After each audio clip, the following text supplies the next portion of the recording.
시청자 여러분 안녕하십니까? 오늘은 환율에 대해서 얘기해 보려고 합니다. 올해 초만 하더라도 1,470원 하던 환율이 지난주에는 1,360원을 하회하기도 했습니다. 사실 지난해 말에는 1,500원을 돌파하지 않을까 그런 우려도 했었죠. 시장에서는 앞으로의 달러 원 환율의 향방이나 이렇게 확대된 변동성이 외환시장이나 금융 시스템의 위기를 가져올 수 있다는 전망 등 다양한 이야기가 오고 가고 있습니다. 오늘은 저와 시티은행에서 같이 근무도 했었고 한국 외환시장의 고참 베테랑 1세대 외환 딜러이신 전 시티은행 소비자금융그룹 류현정 부장님을 모시고 환율과 관련된 다양한 주제를 다뤄보도록 하겠습니다. 안녕하세요, 부장님. 안녕하십니까. 예, 귀한 시간 내주셔서 감사합니다. 예, 불러주셔서 감사합니다. 참 오랜만에 뵙습니다. 예. 예, 이제 질문으로 바로 들어가야 될 것 같은데요. 예. 지금 앞에서 말씀드렸던 것처럼 달러 원 환율이 급작스럽게 1,360원대로 내려왔어요. 예, 그렇죠? 그렇습니다. 사실 지난해 말이나 올해 초만 하더라도 지금 1,460원 수준은 올해 말에나 가면 도달하지 않을까 이렇게 저는 전망했었는데요. 네. 이게 벌써 이렇게 내려왔거든요. 예. 이렇게 빠르게 환율이 내려온 이유는 뭘까요? 예, 말씀하셨듯이 4월 초순 이후에 달러 대 원화환율이 가파르게 하락했고 현재 지금 1,360원대에서 추가 하락 시도가 이어지고 있는 그런 모양입니다. 전반적으로 최근에 환율 하락의 첫 번째 그 동력은 글로벌 달러와 강세가 상당폭 후퇴했다는 데서 찾아올 수 있겠습니다. 달러와 지수 기준으로 해서 한때 뭐 111, 112 하던 글로벌 달러와 지수가 현재 지금 99, 100 아래로 내려와 있는 상황입니다. 그렇죠. 뭐 첫 번째 이유를 들 수 있겠고요. 최근에 1,400원 초반에서 1,420원 내외에서 등락하던 달러 대 원화 환율이 최근에 추가로 거래 수준을 낮췄습니다. 이와 같은 추가 환율 하락의 또 다른 동인으로는 최근에 이제 불거져 있는 미국과의 무역 협상과 관련해서 우리나라, 대만, 일본과 같은 아시아 통화들이 아시아국들의 통화들이 강세를 보일 것이라는 그런 시장의 기대 내지는 예상이 굉장히 강하게 퍼져 있고요. 이와 같은 부분들이 추가 하락 동력으로 작용을 하고 있는 상황입니다. 예, 뭐 그런 시장의 기대들이 사실은 가격에 반영이 될 수 있는데 문제는 이렇게 빠르게 내려오는 것도 저희들이 좀 주의 깊게 봤지만은 일중 변동폭이 평균적으로 13원. 그리고 5월 2일 날 보니까 고가와 저가가 거의 50원이 되더라고요. 그거는 예, 우리 올해 들어와가지고 일평균 대비 거의 한 3.4% 정도 되는 것 같아요. 예. 이렇게 변동성이 커진 이유는 뭘까요? 뭐 전반적으로 이제 환율의 변동성이 커지는 거는 어떤 한 추세가 바뀔 경우에 변동성이 크게 나타납니다. 실제로 이제 저희들이 통계적으로 변동성 차트를 그려보면은 과거 1년 동안에, 최근 1년 동안의 변동성은 상대적으로 지난 5년, 10년에 비해서 낮은 편이었습니다, 오히려. 아, 그렇습니다. 예, 그렇습니다. 왜냐하면은 일방향적으로 차곡차곡 환율이 오르는 추세가 지속되다 보니까 오르락내리락 하는 그런 변동성이라는 관점에서는 그렇게 크질 않았습니다. 전반적으로 하나의 추세가 이루어질 때는 그 추세에 편승한 거래들이 지속이 되어지면서 예를 들면 환율 상승기에는 먼저 달러를 사고 나중에 팔려고 이야기를 하고 거래자들의 입장에서는 매수 중심으로 대응을 합니다. 이와 같은 추세가 지속될 때는 기존의 거래 패턴이 유지가 되어지면서 상대적으로 환율의 변동 요인이 작아지는데요. 최근과 같이 환율이 상승 추세에 있던 환율이 가파르게 하락하는 그런 과정에서는 기존에 상승에 적응해 있던 그런 거래 패턴들이 반대로 뒤집어지게 됩니다. 그러면서 일정 부분 손절 매도도 나타나고 등등 하면서 변동성을 확대하는 그런 요인으로 작용을 합니다. 뭐 다른 한편으로는 지금 박사님께서 말씀하신 그런 변동성 확대의 일부에는 최근에 이제 지난해 7월 달 이후에 우리나라 외환시장의 거래 시간이 연장이 됐습니다. 새벽 2시까지. 그러면서 이제 밤 사이에 굉장히 엷은 시장에서 환율이 변동하다 보니까 변동폭이 좀 과장되는 경우들이 있습니다. 그런 내용도 포함된 그런 결과가 아닌가라고 생각이 되어집니다.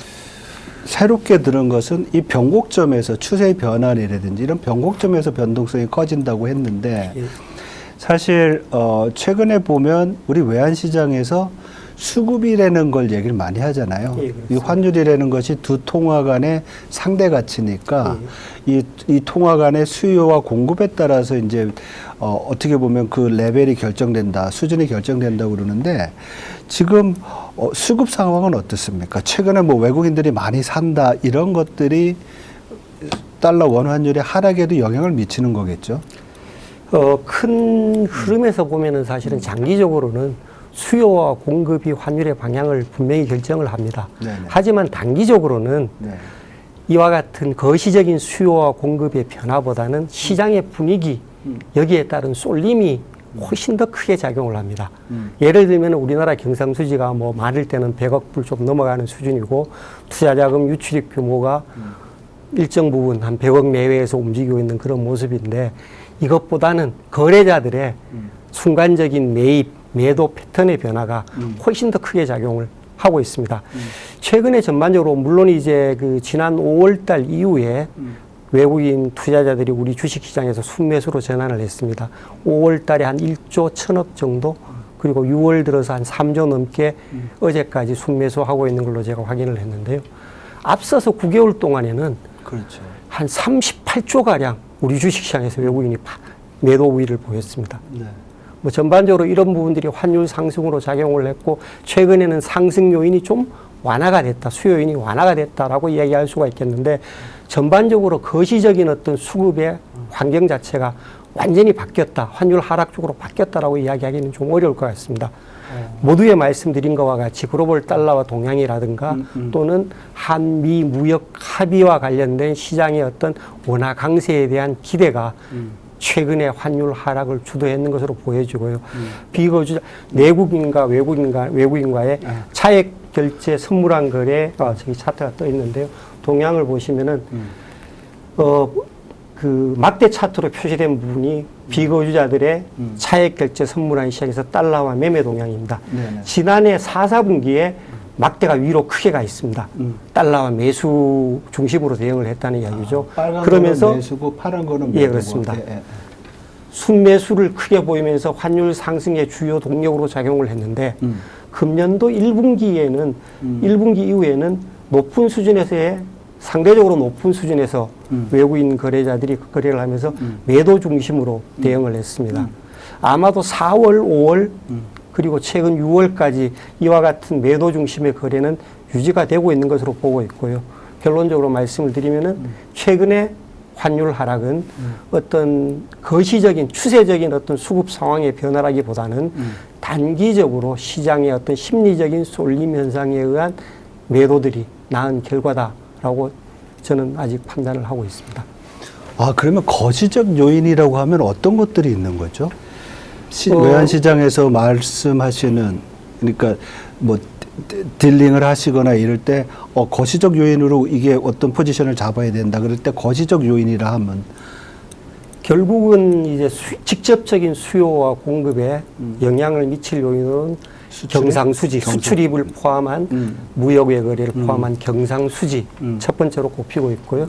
두 번째는 내 외국인의 투자자금 유출입 동향이 외환시장의 수급의 기본 여건을 좌우를 합니다. 물론 경상수지 흑자로 돈을 벌어냈다고 해서 바로 외환시장에 달러를 팔지도 않고 또는 일정 부분은 과거에 봤듯이 먼저 당겨서 팔기도 합니다. 그렇죠. 뭐 외국인 투자자금도 마찬가지인 그런 상황이고요. 어찌됐건 이와 같은 대외 거래에서 들어오는 달러가 많으면은 외환시장의 공급 재원으로 작용할 가능성이 커지고 반대로 경상적자라든가 투자자금 유출이 커지면은 달러와 수요로 작용할 가능성들이 훨씬 더 커지는 상황입니다. 결국 이와 같은 흐름들이 장기적으로 환율의 방향을 결정한다라고 이야기할 수가 있겠습니다. 물론 이제 이와 같은 그 경상수지나 투자자금 유출입의 이면에는 한 나라의 그 성장률이라든가 물가라든가 또는 뭐 금리 같은 이런 변수들이 지속적으로 작용을 하게 되겠죠. 결국은 그렇죠. 저희들이 쳐다보는 것은 이와 같은 근본적인 여건들의 추세가 어떻게 바뀌어지느냐를 쳐다보면서 장기적으로 환율 변화에 대한 추이를 나름대로 판단을 하고 그 예상을 하는 그런 동향입니다. 그러니까 저랑 같이 일하실 때 우리 플로어에서 많이 대화했던 내용들을 다시 예, 또 그렇습니다. 복기를 시켜주시는데 어떤 환율의 추세를 볼 때는 경제 펀더멘탈, 예, 매크로적인 측면과 금융시장의 어떤 기초적인 환경들을 보시고 그 위에 단기적으로는 시장의 변동성을 가져오는 여러 가지 예, 그렇습니다. 단기적 수급 변화라든지 어떤 쏠림 현상 예. 이런 것들이 결정한다. 이렇게 이제 말씀을 하시는 거고 이제 아까 차트를 보면서 잠깐 설명하실 때 뭔가 이게 완전히 돌아선 거거나 어떤 확정된 건 아닌 것 같다라는 표현을 하셨던 것 같아요. 예, 그렇죠? 그렇습니다. 그렇다고 보면 현재 달러 원 환율 1360원 어떻게 보시는지 좀 불안해 하시는 것 같기도 하고 여기서 더 나가서 본다 그러면 우리가 이제 전망을 하잖아요. 지금 말씀하신 것처럼 좀 장기적인 전망을 하려면 이제 매크로를 보셔야 될 것 같다 그런 말씀하셨고 근데 그것보다도 3개월, 6개월, 12개월 우리가 이렇게 시계를 좀 나눈다고 하면 지금 1360원대의 달러 원 환율이 어떻게 움직일 것 같은지 부장님의 어떤 전망이나 견해를 좀 말씀해 주시죠. 뭐 단기적으로는 계속 지속적으로 최근에 환율 하락을 견인했던 그런 테마들이 여전히 살아있는 걸로 보고 있습니다. 결국은 이제 그런 테마를 중심으로 한 거래가 당분간 작용을 할 것 같고요. 뭐 그런 측면에서는 주요 저항 지지선으로 여겨졌던 일단 1380원을 깨고 내려온 상황에서 다음 지지선 한 1350원 선 그리고 그 다음 지지선은 저 개인적으로는 1310원에서 한 30원 사이 정도가 다음 지지선으로 생각을 하고 있습니다. 전반적으로 이런 지지선들을 뭐 테스트를 해나가긴 할 건데 과연 장기적으로 현재와 같은 테마가 유지될 건지에 대해서는 개인적으로는 조금은 의구심을 가지고 있습니다. 결국 이런 그 생각을 바탕으로 하면은 단기적으로는 한 1350원 근처에서 움직일 가능성이 있는 것으로 보고 있고요. 다만 이제 금년 하반기 연말 근처로 다가가면서는 최근에 달러와 약세, 달러 대 원화율 하락, 원화 강세 요인으로 작용했던 그런 테마들이 좀 현재의 어떤 시장 심리와는 좀 다른 양상을 나타내지 않을까라고 개인적으로 생각을 하고 있습니다. 결국 뭐 시간이 지나면서 최근에 달러와 약세 테마가 어느 정도 해소가 되어지면은 다시금 한 1,400원대로 환율이 올라설 가능성이 있지 않은가라고 저는 개인적으로 생각을 하고 있습니다. 근데 이제 여태까지 지금 이제 부장님 말씀으로는 장단기와 단기적인 어떤 환율의 움직임에 대해서 쭉 말씀을 해 주셨는데, 어떻게 보면 우리가 전망을 할 때 이제 이런 게 전제 조건이 될 수 있잖아요. 예, 그렇죠? 이렇게 부장님이 이제 쭉 지난 수십 년 동안 딜러로서의 또 포지션을 잡고 또 일을 하실 때 생각했던 그 환율 수준과 어긋나는 경우가 많잖아요. 예, 그렇습니다. 그럼 빈도수로 봤을 때 전망을 가장 흐트러뜨리게 하는 그런 리스크 요인들은 뭐였을까요? 결국 그 외부 심리적인 이벤트들이 되는 것 같습니다. 외부 심리적인 이벤트. 그런 충격들은 우리가 예상을 못하는 거잖아요. 예, 그렇죠? 예. 그럴 때는 어떠세요, 기분이? 결국은 트레이더의 입장에서는 대응의 문제가 되는 것 같습니다. 대응의 문제다? 네, 그렇습니다. 기본적으로 이제 말씀드렸듯이 펀더멘탈한 어떤 근본적인 요인들을 쳐다보고 나름대로 환율의 방향에 대한 대응 전략을 가지고 있긴 하지만 그런 대응 전략과는 달리 단기적으로 어떤 생기는 이벤트에서 환율이 반응을 했을 때 그 환율 방향대로 쫓아갈 건지 또는 그 방향에 어게인스트 반대로 내가 거래를 해나갈지는 그 당시의 시장 상황 내지는 시장의 어떤 지속성에 따라서 굉장히 다른 반응을 나타냅니다. 예를 들면은 환율이 떨어질 거라는 그런 시장의 기대가 팽배해 있습니다. 하지만 펀더멘탈한 요인들은 여전히 상승 쪽을 가리키고 있어요. 워낙 강세. 아니면 워낙 약세. 환율 상승이니까 워낙 약세 쪽으로 가리키고 있고 반대로 이제 최근과 같이 단기 심리적인 요인은 아래쪽을 가리키고 있습니다. 그렇죠. 그리고 실제로 시장이 현재 아래쪽으로 가고 있어요. 그리고 제가 생각했던 어떤 임계치를 벗어났습니다. 그러면 트레이더는 자동적으로 기존에 있던 거래 방향을 바꿀 수밖에 없습니다. 저인데 주어진 위험에 한계가 있기 때문입니다. 그렇죠. 그리고 항상 시장은 트레이더의 입장에서는 항상 시장은 옳다. 나는 시장의 방향을 빨리 읽어내고 이를 추종해야 된다는 게 사실은 트레이드의 가장 기본적인 그 임무입니다. 가장 역할이고. 그런데 만약에 이제 많은 시장 사람들이 달러 대 원화 환율이 빠질 거다, 원화가 강세로 갈 거라고 예상을 함에도 불구하고, 기대를 함에도 불구하고, 그거를 뒷받침할 만한 그런 거시적인 요인들이 뒷받침이 안 돼진다. 그리고 시장이 더 계속 하락 시도를 하지만 추가 하락이 굉장히 제한적이다. 이럴 경우에는 다시금 펀더멘탈을 쪼그 방향으로 포지션을 되돌리기도 합니다. 조금 전에 사실 모두의 환율이 지금 단기적으로 하락 쪽으로 치우쳐 있고 최근에 환율이 하락하니까 거래자의 입장에서는 단기 달러와 매도 환율 하락 쪽으로 베팅을 하겠지만 어느 정도 하단 지지력을 확인한 다음에는 다시금 펀더멘탈한 흐름을 쳐다보고 상승 쪽으로 베팅을 할 거다, 포지션을 바꿀 거다라는 이런 어떤 트레이더의 입장에서 사실 생각을 말씀드린 게 앞에 기본적인 뭐 단기 또는 중기 환율 전망이었습니다.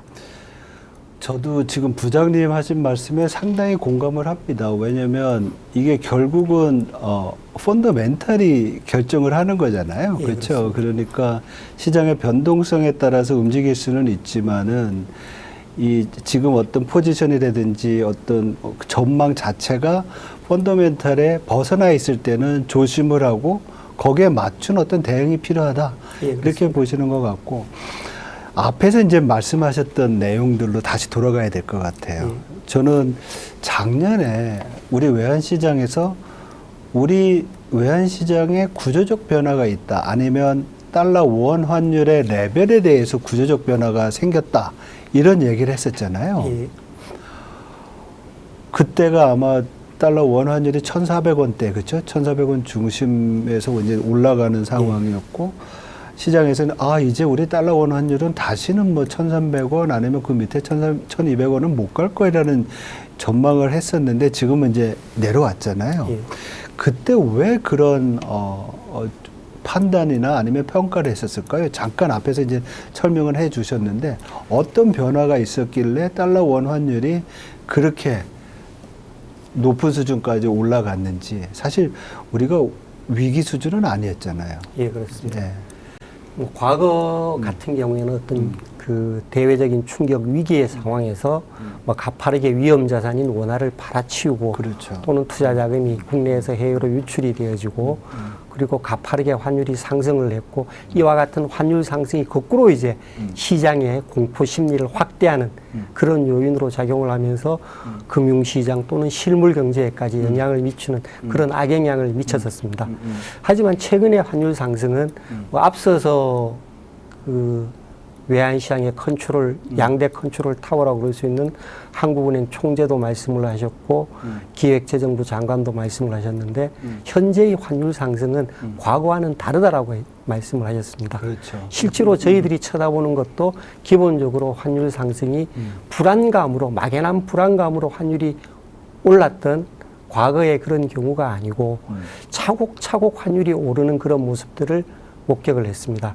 이와 같이 차곡차곡 환율이 오르는 가장 근본 여건에는 전 세계적으로 자금들이 금년 초까지만 하더라도 투자 자금들이 미국으로 쏠림 현상들이 생기고 이와 같은 쏠림 현상으로 해서 글로벌 달러가 첫 번째 강세를 나타냈습니다. 강해졌었죠. 그 다음에 두 번째는 국내 시장의 수급의 여건 자체가 아주 많이 바뀌었습니다. 과거에는 사실은 박사님께서 기억을 하시는지 모르겠는데 트레이딩 프로에 같이 오셔가지고 우리 맨날 환율을 어떻게 보느냐라고 말씀을 왜 경상수지가 흑자인데 환율이 좀 빠져야 되는 게 아니야라는 이런 질문을 하셨을 때 제가 답변 드린 내용으로 기억을 하는데요.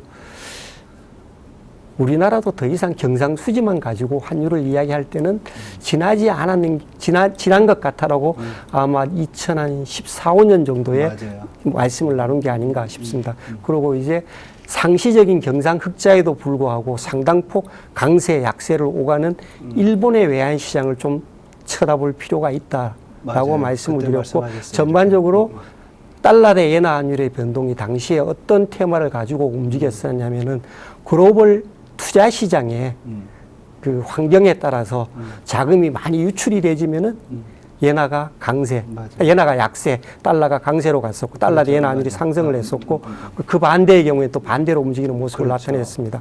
우리나라도 지금 똑같은 과정을 거치고 있는 게 아닌가 싶습니다. 그렇죠. 최근에 우리나라 상황을 보면 경제 상황을 보면 첫 번째는 굉장히 상대적인 저성장 상황입니다. 그렇죠. 결국은 저금리가 장기화될 거라는 그런 예상이죠. 그러다 보니까 투자 자산의 어떤 해외. 퍼포먼스가 굉장히 국내 자산의 퍼포먼스가 약하고 거기에 대응하는 투자자들의 해외 투자 자금 유출이 굉장히 큽니다. 맞습니다. 지난 한 10여 년 전까지만 하더라도 대부분의 투자 자금의 어떤 유출의 주체는 국민연금을 비롯한 기관들. 뭐 기관들이었었습니다.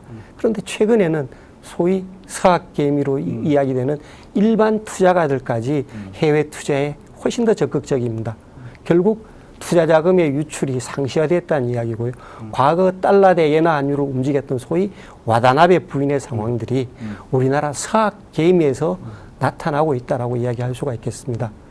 예, 지금 차트에서 보시듯이 지금 차트는 매 월별로 내국인의 해외 투자 동향을 나타내고 있습니다. 내국인의 해외 투자 중에서 오렌지색 선은 직접 투자 자금, 기업들의 그 뭐 해외 직접 투자 이런 부분들을 나타내고 있고요. 파란색 선은 주식 투자 자금, 녹색은 채권 투자 자금 유출입을 나타내고 있는데 최근에 그림에서 보시듯이 과거 어느 때보다 더 큰 폭으로 투자 자금이 순유출되어지고 있습니다. 지난 가장 최근의 통계가 오늘 아침에 발표된 그 국제수지 통계인데요. 해당 통계에 의하면은 직접 투자 자금 그리고 포트폴리오 투자 자금의 순유출 규모가 거의 한 170억 불 정도 됩니다. 경상수지 흑자로 벌어들인 돈이 지난 4월 달에 57억 불이었습니다. 벌어들인 것보다 훨씬 더 큰 돈이 나가고 있는 상황이고요. 이와 같은 흐름들이 아마도 예상컨대 5월달, 6월달에 조금은 좀 완화가 될 수 있겠습니다만은 전반적인 어떤 추세의 큰 틀이 바뀌지는 않았을 가능성들이 있어 보입니다. 결국 가장 결론적으로 다시 말씀을 드리면 결론적으로 현재 지금 외환시장의 가장 큰 구조적인 변화는 환율을 변동을 주도하는 그런 흐름들이 경상수지 쪽보다는 투자자금 유출입 쪽에 특히 내국인의 해외 투자에서 찾고 싶고 내국인의 해외 투자를 결정하는 해외 투자 시장의 투자 환경이 환율의 가장 큰 변동 요인으로 작용할 것 같다고 말씀드릴 수 있을 것 같습니다. 사실 그렇게 되면 우리나라 입장에서는 그때 이제 저희들 서로 토론할 때도 그랬지만 환율이라는 것이 여태까지는 우리 경제에 상당히 도움을 주는 역할을 많이 했었어요. 그렇죠? 예, 어떤 거냐면 경제 위기가 생기면은 원화가 약세가 되니까 달러 원 환율이 올라가서 수출이 좀 안 되더라도 원화로 환산된 기업의 해외 수익들이 올라갔었는데 이제는 뭐라 그럴까요? 이런 환율의 자동 안정 메커니즘이 깨지는 거죠. 왜냐하면 위험해지면 밖에 있던 돈들이 한국으로 들어오게 되면서 그렇죠. 예, 해외도 위험하니까 이게 들어오면서 원화가 강세가 되고 이런 부분이 어떻게 보면 우리나라 한국의 그 외환 시장의 어떤 약점이 되지 않을까요? 그래서 결국은 외환 위기라든지 아니면 그렇게 또 막 원화가 강세가 되고 그러면 또 뭐 뭔가 조치를 해야 되는 그런 상황, 외환 시장에 개입도 해야 되고 여러 가지 요인들이 있을 것 같은데 사실 요즘 시중에서 보면 뭐 워낙 강세 이슈보다도 그동안의 어떤 구조적 변화나 아니면 최근에 우리나라의 그 펀더멘탈 지금 말씀해 주셨던 저성장이라든지 자본의 자금의 유출 이러한 것들이 외환위기라든지 아니면은 또 외환부의 그 위기 같은 것들을 가져오지 않을까 이런 우려들이 많거든요. 지금의 그 우리 시장의 환경과 펀더멘탈을 봤을 때 부장님의 그 견해로서는 그런 우려는 맞다, 틀리다. 어느 쪽입니까? 결론적으로 말씀을 드리면은 그런 우려는 좀 과다하다. 과다하다. 과다라고 말씀드리고 싶고요. 조금 이제 박사님께서 말씀하신 내용 앞부분으로 돌아가면은 과거에는 사실은 말씀하셨듯이 환율이 수급의 조절 기능을 굉장히 잘했습니다. 환율이 위기 상황이 와서 환율이 올라가면은 달러가 많이 들어왔습니다. 수출이 잘 되고 또는 외국인 투자 자금들이 유입이 되고 해지면서 자동적인 어떤 가격 조절 기능 역할을 했었습니다. 그런데 최근에 봐보면은 환율이 올라가도 무역 수지가 환율 변동에 별로 반응을 하질 않고요. 그리고 환율이 올라갔더라도 내국인의 해외 투자가 최근 들어서는 줄어들지 않았습니다. 오히려 더 확대되는 모습입니다. 좀 전에 차트에서 보셨듯이 금년도의 환율이 1,400원대 후반까지 올라갔음에도 불구하고 내국인의 해외 투자 자금이 계속 유출이 지속되는 상황입니다. 결국 환율이 더 이상 이제 뭐라 그럴까 수급의 조절 기능 역할을 잘 못하고 있습니다. 그런 부분들이 말씀하셨듯이 일정 부분은 환율의 가격이라는 측면에서 환율의 어떤 수급 조절 기능이 굉장히 좀 줄어들면서 편향된 어떤 자금의 유출이, 외화 자금의 유출의 효과를 낳을 우려들이 없지는 않습니다. 하지만 이제 최근에 외환 보역이 많이 줄어든 부분에 대해서는 뭐 사실 그 고점 대비하면 지금 한 500억 불 넘게 500억 불 정도가 줄어들었습니다. 외환 보역이 2021년도 정도가 고점인 것 같은데 그때 대비해서 지금 한 500억 달러 가까이가 줄어들었는데요. 이 줄어든 것보다 훨씬 더 큰 폭으로 민간의 외환 보유액을 포함해서 나머지 민간의 해외 금융자산이 늘어났습니다. 지난해 연말 기준으로 한 1조 달러 이상으로 우리가 순대외 금융채권국이라고 제가 본 바가 있습니다. 맞아요. 이런 부분들이 결국은 아주 큰 위기 상황 시에는 이와 같은 자금들이 회수가 되어지면서 전반적으로 유동성을 확충하고 뭐 이런 부분들이 과거와 같은 그런 심각한 외환 위기를 방어하는 그런 방어북이 되지 않을까라고 개인적으로는 생각을 하고 있습니다. 그렇죠. 아무래도 우리가 과거의 그 외환 위기나 아니면 금융 위기 때 외환 보유액에 대한 우려가 컸던 것은 그때는 우리가 어떻게 보면 보험 자산이라고는 외환 보유액밖에 없었는데 지금은 우리가 해외에 많이 투자해 놓은 자산이 있기 때문에 그거가 이제 혹시 외환이 부족해지면은 다시 들어올 수 있는 보충될 수 있는 부분이라서 적어도 외환 위기 가능성은 이제 없을 거다. 이렇게 이제 평가할 수 있을 것 같습니다. 예. 근데 우리가 이제 환율 위기 가능성에 대한 평가는 그렇게 보고 지금 또 외환 시장에서 주요한 이슈 중에 하나가 뭐 외환 위기에 대한 우려뿐만이 아니라 그 다음에 지금 진행되고 있는 관세 협상에 대한 이슈거든요. 앞에서 모두의 이제 답변을 해주시면서 대만과 한국의 경우 관세 협상을 하면서 환율 부분이 좀 거론이 되는 부분이 있다. 이렇게 이제 평가를 말씀해 주셨는데 사실 뭐 협정에서 뭐든지 다 얘기할 수 있잖아요. 그렇죠. 그렇지만은 사실 우리나라가 환율 대상, 관철 대상국에 들어가 있고 그래서 원재가 있어서 그런 우려가 있는지는 모르겠지만은 부장님이 보실 때는 만약에 이 환율 의제가 들어간다고 하면 우리가 환율을 지금보다 더 낮춰야 될 그럴 필요성이 있는 건가요? 아니면은 그런 만약에 제한, 그 말하라고 협정이라고 해서 우리 달러 대비 원화 환율을 만약에 한다면 더 내려가려는 거잖아요. 원화 더 강세로 하라고 그러면 추가적으로 내릴 수 있는 여력이 있는지, 그리고 그렇게 또 요구를 받았을 때 우리 정부는 또 어떤 대책을 해야 될지, 여기에 대해서는 어떤 생각을 가지고 계세요? 되게 복잡하게 여쭤봐서 죄송합니다. 예, 아닙니다. 뭐 최근에 시장에서 가장 큰 하도가 이제 한미 무역 협정 내지는 그렇죠. 미국과 아시아 국가들의 무역 협정 과정에서 이 아시아 무역 흑자국인 아시아 통화들의 강세를 드라이브할 압박할 가능성이 많다가 일반적인 시장의 인식이고, 그 연장선상에서 지난 1985년도에 있었던 프라자 협정 같은 협정이 다시 생길 거다. 뭐 그 부분이 말씀하셨던 마르라고 협정이 될 수도 있다. 이런 이야기를 하고 있는데요. 지금 미국이 주장하는 부분은 뭐냐면은 인위적으로 환율을 조작하지 말라는 이야기입니다. 일방적으로 또는 의도적으로 각국 통화들의 약세를 조장하지 말아라. 뭐 그런 차원에서 보면 사실은 원화는 좀 많이 자유스러운 것 같습니다. 그렇죠. 즉 반대잖아요. 철저하게 시장의 흐름에 맡겨놨고 오히려 최근 한 3, 4년 동안에 환율이 상승하는 기간 동안에 지속적으로 외환시장에서 외환당국이 달러와 매도 개입을 단행한 걸로서 추정이 되어지고 또 다른 한편으로 뭐 국민연금 같은 데를 동원해서 수요를 좀 늦추게 하고 또는 환해지 같은 그런 수단을 동원해서 달러를 사지 않고 거꾸로 팔도록 유도하는 그런 조치를 취한 바가 있습니다. 이런 부분에서는 외환시장의 어떤 조작이라는 부분과 관련해서 굉장히 좀 자유스러울 것 같고요. 또 다른 한편으로 통화정책이라는 측면에서 보더라도 뭐 중국이나 대만 같은 데는 상당히 상대적으로 저금리를 유지를 하고 있습니다.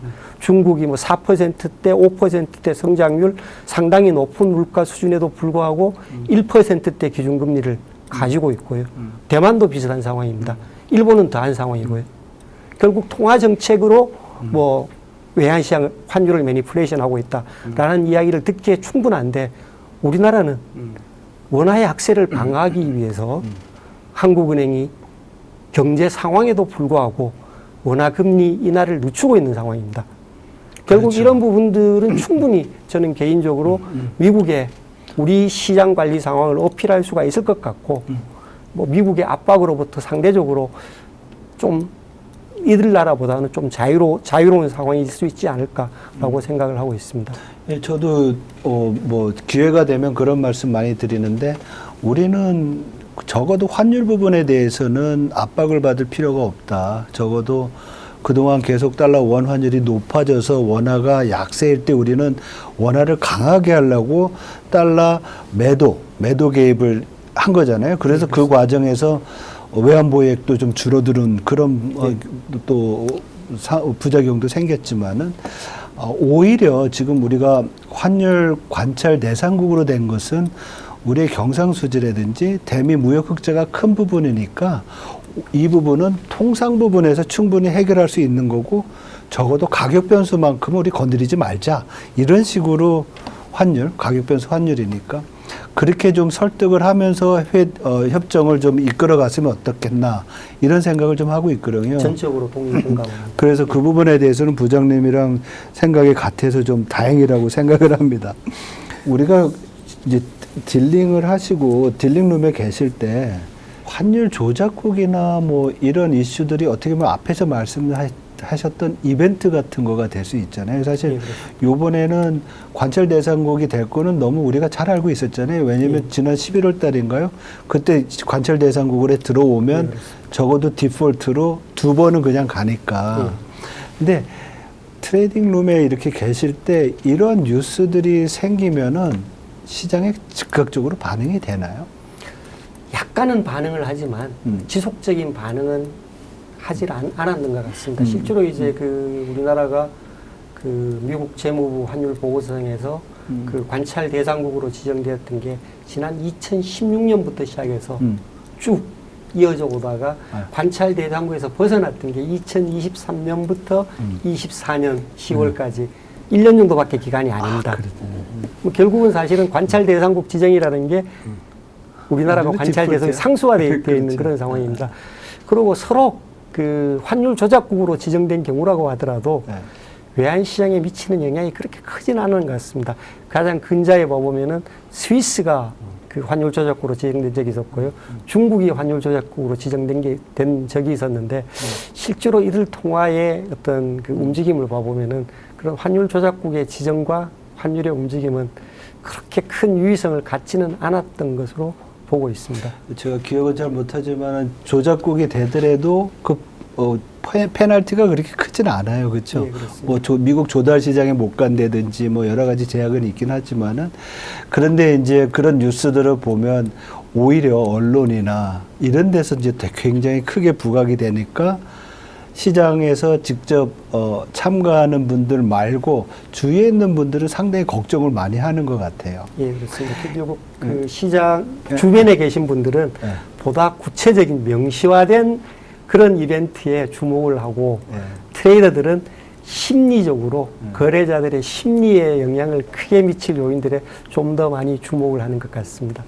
예. 그런 심리에 또 영향을 미칠 수 있는 게 그런 것 같아요. 그러니까 앞에서도 이제 우리가 환율 협정을 할 때 오히려 한국은행이 원화 약세가 안 되도록 금리를 못 내리고 있는 상황이다라는 걸 지적해 주셨는데, 저는 그 금통위가 이제 있을 때 뭐 한국은행 총재나 아니면 금통위 위원들이 환율 때문에 금리를 내리지 못한다, 환율 때문에 금리를 올리지 못한다, 이런 얘기 나올 때 사실 25bp 0.25%잖아요. 이게 그렇게 크리티컬하게 시장의 가격 조정을 가져올 만큼 큰 이슈인가에 대해서 항상 궁금했었거든요. 그래서 한번 이 부분에 대해서 좀 여쭤보고 싶었어요. 예. 이 사실 이제 통화정책의 결정 결과가 많은 경우에서는 사전에 좀 예상이 되어집니다. 그리고 실제로 이제 그 중장기 금리들이 그 정책 기준 금리 말고 그거를 추종하는 뭐 3년짜리 또는 5년, 10년짜리 채권 금리는 먼저 선행해서 움직이는 경향들이 있고요. 그리고 이런 추세들이 한국은행의 그 정책 기준 금리 결정에 그렇게 반하지는 않습니다. 대체로 이제 그 동행하는 그런 모습을 나타내다 보니까 즉각적인 시장의 반응은 크질 않습니다. 지금 차트에서 표시가 되어 있는데 아래쪽 그림은 그 미국과 우리나라의 정책 기준 금리를 표시를 하고 있습니다. 빨간색 선은 한국은행의 정책 기준 금리고요. 그리고 위에 있는 그 청색 선은 그 미국의 정책 기준 금리입니다. 현재 지금 미국의 정책 기준 금리가 그 금리의 상당 기준으로 해서 우리나라 2.5% 대비해서 2% 높은 4.5% 수준입니다. 이와 같은 금리의 역전 상황들이 최근 한 3년여 가까이 2년여 이상 지속되고 있는 그런 상황입니다. 이와 같은 그 한미 내외 금리의 역전 상황은 지난 한 20년 동안에 3번째 정도 나타나는 결과인데요. 그림 차트에서 보시듯이 그 역전되어 있을 경우에의 달러 대 원화 환율의 추세가 그림에서 보시듯이 위쪽에 있는 선은 달러 대 원화 환율입니다. 대체로 우상향하는 모습을 나타내고 있습니다. 최근에도 마찬가지로 우상향하는 모습을, 즉 원화가 약세, 달러 대 원화 환율이 상승하는 모습을 나타내고 있습니다. 결국 이제 이와 같은 금리의 차이가 시사하는 부분들은 자산 시장의 퍼포먼스를 비롯한 어떤 경제적인 여건의 차이를 잘 표시하기 때문에 그렇다라고 이야기할 수도 있을 것 같고요. 또 다른 한편으로 투자 자금의 어떤 유출을 자극하는 요인으로 작용한다고 이야기할 수도 있을 것 같습니다. 뭐 이와 같은 결국은 장기적인 저금리, 상대적인 금리 역전 상황들이 내국인의 해외 투자 확대를 촉진하는 굉장히 중요한 요인으로 작용할 가능성이 있고요. 이와 같은 개연성들은 차트에서 보시듯이 달러 대 원화 환율의 상승 요인으로 계속 작용을 하고 있습니다. 이런 측면에서는 단기적으로는 통화정책 결정에 환율이 즉각적으로 반응을 하고 있지는 않지만 상당히 유의한 그 한 2% 정도 벌어지는 이 금리 갭 상황은 분명히 원화 약세, 달러 강세 요인으로 지속적으로 다른 요인이 동일하다고 한다 그러면 작용할 가능성이 많아 보입니다. 예를 들면은 장기 투자자라고 했을 경우에 10년짜리 미국채를 사면은 4.5%를 받아요. 10년짜리 원화 국채를 사면 2.5% 좀 더 받습니다. 2.7% 이렇게 받습니다. 거의 2% 가까이 높은 금리를 받습니다. 훨씬 더 글로벌 금융시장에서 리퀴드한 자산을 보유했음에도 불구하고 더 높은 보상을 받습니다. 투자자들이라고 그러면 어떻게 하겠습니까? 장기적으로. 가야죠. 환율이 떨어질 때마다 사모으는 달러를 사모아서 달러 투자를 확대하는 그런 요인으로 작용할 가능성이 개연성이 훨씬 더 커지고 이런 부분들은 장기적으로 원화 약세, 달러 대 원화 환율의 상승 요인으로 고환율 요인으로 작용할 가능성이 많은 것으로 보고 있습니다. 네, 그러네요.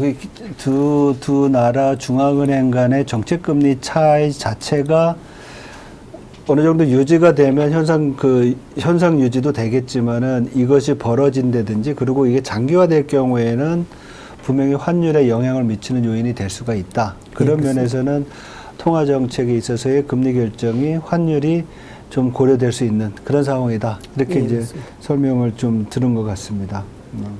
이제 마지막으로 우리 부장님한테 좀 여쭤보고 싶은 것은 앞에서도 좀 우리가 환율과 그 전망에 대해서 좀 말씀을 하셨지만은 우리 그 시청자 여러분들이 이제 환율에 대해서 생각을 많이 하고 또 고민도 많이 하실 거 아니에요. 예. 그래서 적어도 환율을 볼 때는 부장님이 보실 때는 이 세 가지 정도는 진짜 중요하니까 이런 부분을 좀 고민을 하거나 참 주의 깊게 봐라. 이런 변수가 있다 그러면 한 3개 정도 말씀해 주시면 좋지 않을까 이런 생각을 합니다. 뭐 지금까지 쭉 드린 말씀에 요약이 될 수 있을 것 같은데요. 장기적으로는 펀더멘탈한 어떤 수급의 배경이 되는 그런 거시 경제 상황들의 변화를 주목을 해라. 첫 번째가 될 것 같고요. 단기적으로는 말씀드렸듯이 이제 환율을 움직이는 가장 중요한 요인들이 심리적인 어떤 요인들이 훨씬 더 강하게 작용을 합니다. 그럼 지금 결국 현재 지금 환율을 움직이는 그런 단기적인 심리 테마가 뭔지를 확인을 하고 이와 같은 테마가 향후에 지속되어지고 또는 펀더멘탈의 지지를 받을지를 확인을 하시는 부분이 현재 추세가 지속될지 또는 단기에 끝날지 뭐 이런 것들을 확인하는 결과가 될 것 같습니다. 가격 변수 차원에서는 계속 이제 뭐 여러 요인들의 결과로 나타나는 산물이겠습니다만 각국의 어떤 금리, 명목 금리 동향, 물가 동향 이런 부분에 대한 어떤 관찰들이 계속 장기적으로는 필요한 것으로 생각을 하고 있습니다. 예. 마지막으로 물가 부분을 말씀해 주셨는데 사실 우리 5월까지 나타난 한국 소비자 물가 상승률을 보면 1.9%예요. 그럼 미국 같은 경우에는 2.3% 헤드라인으로 봤을 때 그리고 5월 달 미국은 좀 더 올라가거나 유지할 것 같은 생각이 좀 들어요. 그래서 물가의 어떤 인플레이션 상황 그 자체로만 놓고 본다고 하면 오히려 원화가 좀 강세가 될 수 있는 요인도 있지 않나 이런 생각이 좀 듭니다.